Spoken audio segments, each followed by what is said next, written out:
This is Boston Lanka News, bringing you news, views and entertainment from Boston and USA.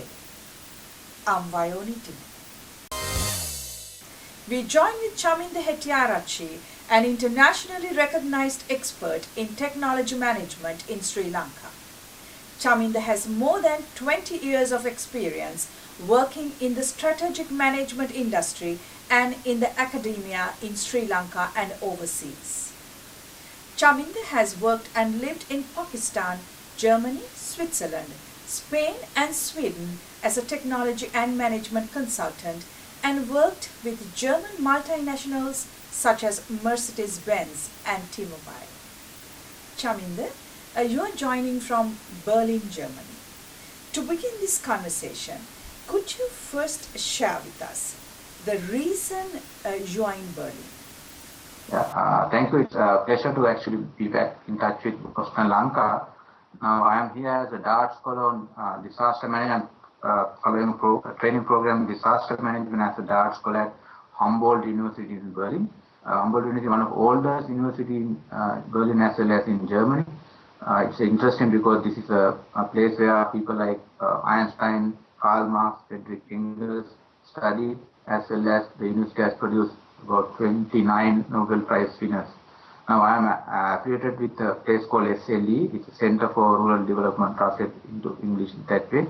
So it's an institute which has been training professionals in development cooperation in Germany as well as outside for 50 years. So I am part of that community in the institute and in the university. So that is my main reason to be in Germany and in Berlin. You have done a research work in Sri Lanka on disaster management, and you were at Harvard in Boston last year on US South Asia Leader Engagement Program on disaster management. So what are the benefits to you and for Sri Lanka for participating at this program in Berlin? Yeah, okay. Now it's an interesting question because many people already asked this question. Now, disaster management is a multidisciplinary subject, and it's also an emerging subject as a new kind of subject which is getting importance and attention from different scholars and policymakers. Now, at Harvard Kennedy School last year, I did, it's actually more on a policy level program where people from all South Asian countries came together, like senior people from military, diplomatic circles and government, and discuss about how to collaborate among countries in policy level in managing disasters in the regional level. But this program in Berlin, it's more about project level, community level and local level implementation of disaster related project, as well as assessing and managing disaster and disaster risk reduction. So it's a different in scope, different in tools as well as techniques used. And also, as you can see, this is a European way of managing disasters compared to North American or American way of managing. So there are terminology differences as well as methodological differences. This is important for people like me coming from Sri Lanka to understand both way of doing maybe the same thing. Now, what I gain out of that is it's actually additional knowledge to my existing maybe expertise or knowledge on disaster management. So I'll be able to utilize this newly learned or acquired skill in my teaching and training and in my research work in Sri Lanka. Now, we should actually realize that Sri Lanka is a disaster prone country where we have a lot of floods, hurricanes, and not necessarily tsunamis coming frequently, but then we are go to a lot of disasters, different types of disasters. So people from Sri Lanka, especially professionals from multidisciplinary professionals from Sri Lanka should train and get knowledge about disaster management as a subject. Now, Sri Lanka as a pro-disaster country, we have to have experts or specialists trained with disaster management. When I say expert and professionals or specialists, what we currently have is mainly military people or people from the science background. But I think now we need more social scientists, multidisciplinary professionals working in disaster management in Sri Lankan situation. So my advice to other Sri Lankan professions to come to places like Humboldt University and get new development and new knowledge of disaster management. Chaminda, we know that you have studied and lived in some European countries such as Germany, Spain, Switzerland and Sweden, and done research on Sri Lankan diaspora in Europe. How do you think Sri Lanka can use diaspora community in the development of post-war Sri Lanka constructively? Yeah, this is I think very important and timely question because now in Sri Lankan context we understand diaspora as very negative and it's a politically charged term. So because it's I think poorly understood term. Now we have not done any scientific or systematic research or study to understand diaspora. Diaspora is a new scenario in the world, new world order. Now, for example, I would say now not all Tamil diaspora are pro-LTT. Now, sometimes we use in Sri Lankan terminology, diaspora means LTT. So that should not be the case. Now, for example, of course, there are different diaspora, female diaspora, Tamil diaspora, and Tamil diaspora. But then among Tamil diaspora also we have pro-Tamil LTT, neutral as well as anti-LTT diaspora. So my suggestion is that we have to try to understand it more systematically and also to get their expertise in nation building and development on post country Sri Lanka.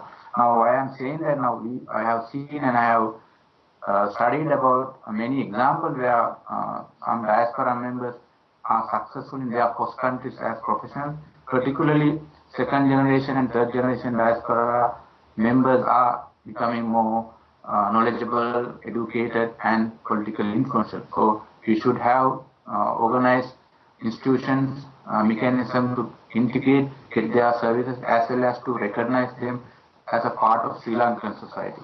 Now, it is not something kind of unique to Sri Lanka. If you look at the cases of maybe in India, Poland, Ireland, there are many other country examples where they have successfully integrated diaspora expertise and diaspora as a community in forming their nation. So I think we should first of all do more studies and understand diaspora as a new social situation and do more studies on that.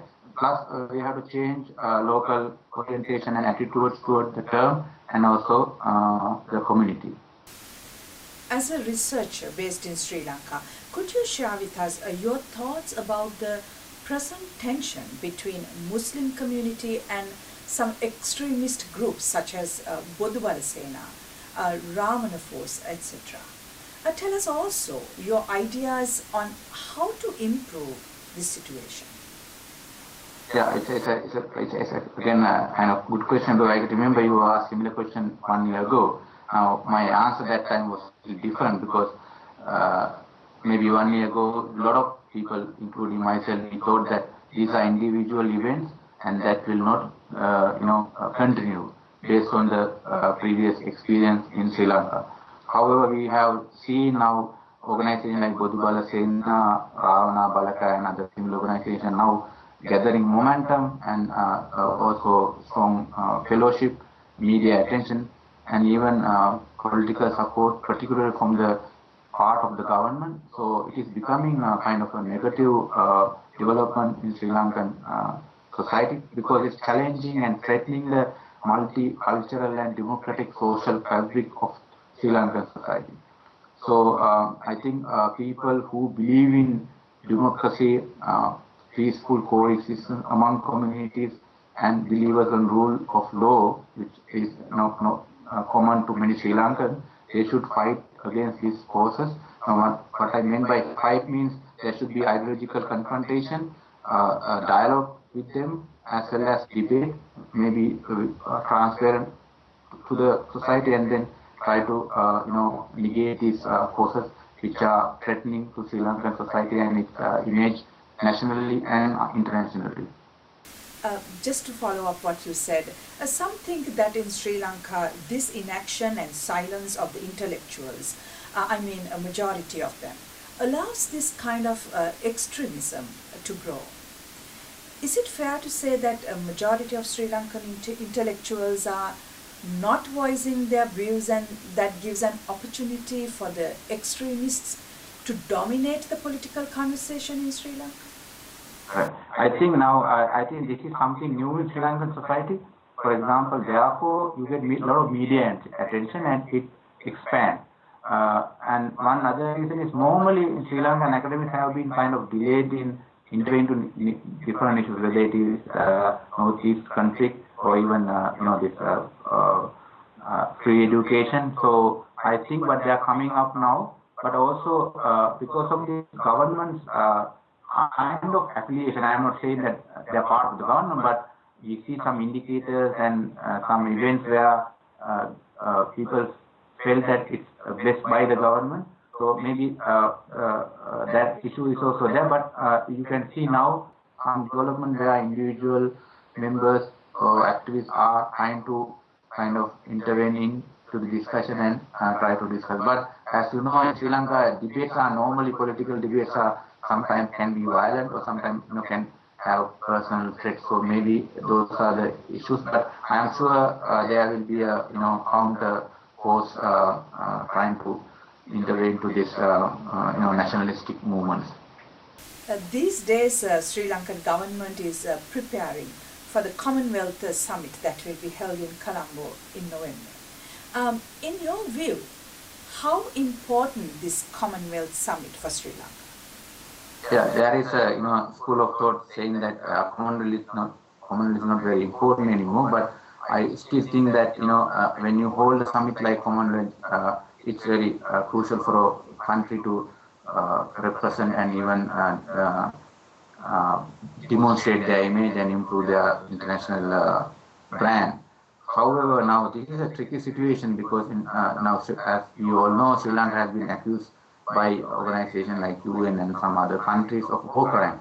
So it's a kind of tricky situation because that can be also work as in a negative way. Now, for example, the British government has already declared that they will use Commonwealth to negotiate and even tell Sri Lankan government to respect human rights and have a transparent process of the war crime complaints. So I think that will be based on how government take this as an event or as an opportunity where they can purify themselves of doing some kind of investigation of individual events and getting if there are culprits to the law or punish them and make this opportunity to make Sri Lanka either as a democratic multicultural society in the 21st century or still continue with defensive and denial mode for the future. So I think it's a test where this can be used as a good opportunity for us to demonstrate that we are a clean country, or maybe that can be a event where we will have more threats to or challenges to overcome. My last question to you is about the rule of law in Sri Lanka. Now especially many Sri Lankans living outside Sri Lanka have this perception that in Sri Lanka there is no law and order and that a rule of law does not prevail in Sri Lanka. Your thoughts? I think, yeah, but basically now, even though I live in Sri Lanka, I mean, I watch both national and international news, and I see how this can be seen from outside, which is very, very important question because as a Sri Lankan living in Sri Lanka, I have the same concern and same, for example, fears. So there's a serious issue happening in Sri Lanka on breaking rule of law and politicization of institutions. So this is a dangerous situation. However, now we had more negative situation. For example, before 94, 80s, late 80s, we still remember. I also expect some kind of rectification process in the government. Now, when you say government is not a homogeneous entity. Even they want to be like that. So you see internal debate, internal discussion, internal disagreements happening in the government. But then still, I think the so-called anti-progressive forces are very powerful. So therefore, you see, police is influenced by the politicians. Politicians themselves involved in crimes.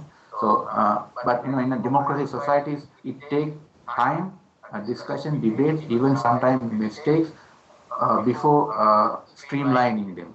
So I still have hope about Sri Lankan society as a unit. Those things will be improved, but as citizens, we also as people who are living out of Sri Lanka should also be a part of active contribution of rectifying the Sri Lankan society. But these situations, they are true and they are happening. So we should be concerned and try to contribute to get out of these negative conditions.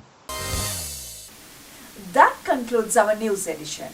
We meet you again with another news edition of News, Views and Entertainment from Boston and USA.